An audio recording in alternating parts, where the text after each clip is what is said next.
Assalamu alaikum, I'm Aisha and you're watching SAMAA News. Here are today's headlines. US President Donald Trump has cancelled a planned visit by senior envoys to Pakistan, dealing a setback to efforts aimed at mediating the Iran conflict. The trip by Special Envoy Steve Witkoff and advisor Jared Kushner was called off, with Trump citing confusion within Iran's leadership. The move comes shortly after Iran's foreign minister concluded talks in Islamabad, raising fresh doubts over the prospects for a diplomatic breakthrough. Prime Minister Shehbaz Sharif says he held a warm and constructive phone call with Iranian President Masoud Pezeshkian on the evolving regional situation. Sharif appreciated Iran's continued engagement, including the recent high-level delegation led by Foreign Minister Abbas Araghchi to Islamabad. He reaffirmed Pakistan's commitment to act as an honest facilitator, working with partners to promote lasting peace and stability in the region. An Iranian delegation led by Foreign Minister Abbas Araghchi has concluded its visit to Islamabad after high-level meetings with Pakistan's leadership. Araghchi met Prime Minister Shehbaz Sharif and Army Chief Field Marshal Asim Munir, discussing regional developments and bilateral relations. Sources say the Iranian side also conveyed its negotiating position and concerns regarding US demands during the talks.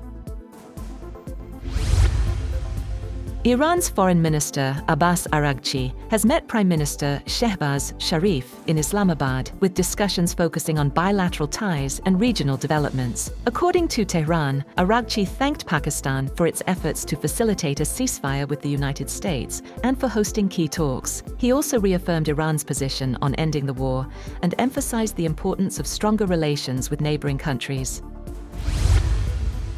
Iranian Foreign Minister Abbas Araghchi has met with Field Marshal Syed Asim Munir during his visit to Islamabad as regional diplomacy around a possible Iran-US understanding continues to intensify. The Iranian embassy said Interior Minister Mohsin Naqvi and National Security Advisor Asim Malik were also present during the meeting, reflecting the high-level nature of the discussions. The Iranian delegation included Foreign Ministry spokesperson Esmail Bakai and Iranian ambassador to Pakistan Reza Amir Mokaddam.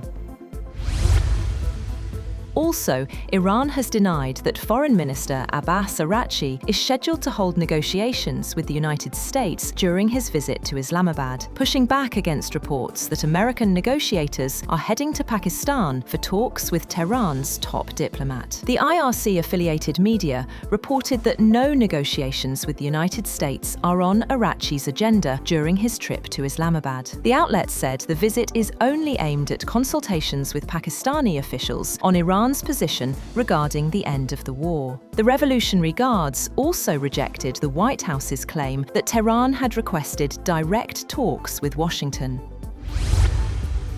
On the other hand, US President Donald Trump has claimed that Iran plans to make an offer aimed at satisfying US demands, as peace talks were expected to resume in Pakistan. He said during a phone interview with Reuters that they're making an offer and we'll have to see. Trump said he did not know what the offer would be yet. When asked who the US was negotiating with, Trump said he didn't want to say that, but they were dealing with the people that are in charge now.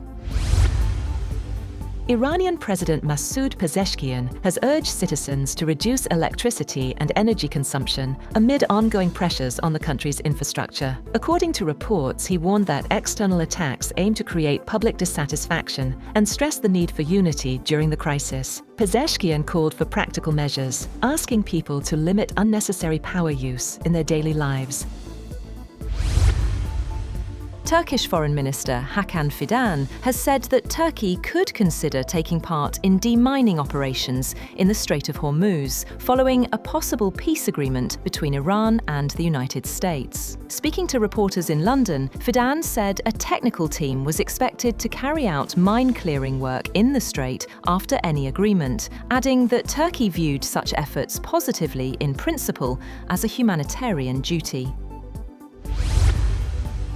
Hezbollah has said a US-mediated ceasefire in the war with Israel was meaningless, a day after it was extended for 3 weeks, as Lebanese authorities reported 2 people killed by an Israeli strike and Hezbollah downed an Israeli drone. While the ceasefire has led to a significant reduction in hostilities, Israel and Iran-backed Hezbollah have continued to trade blows in southern Lebanon, where Israel has kept soldiers in a self-declared buffer zone. A Hezbollah lawmaker pointed to Israel's insistence on hostile acts, including assassinations, shelling and gunfire, and its demolition of villages and towns in the south.